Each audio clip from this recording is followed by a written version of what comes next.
Hey book creators, our Read to Me function empowers our emerging readers.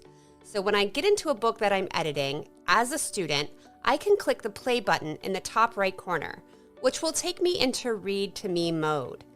Using the gear, I can make some setting choices. For instance, maybe I don't want to see 2 pages, but just 1 page at a time. I can decide if the words are being read aloud, and I can determine the voice that I want it read to me in. In English, there are lots of choices, including this one that is Bubbles. Let's see how that sounds when it plays.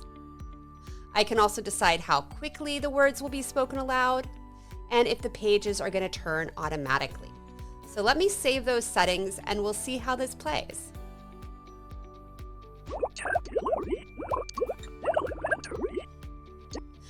Kids can definitely have fun picking the voice like that Bubbles voice that I used in this video. But ultimately, it's all about empowering students and helping them with literacy.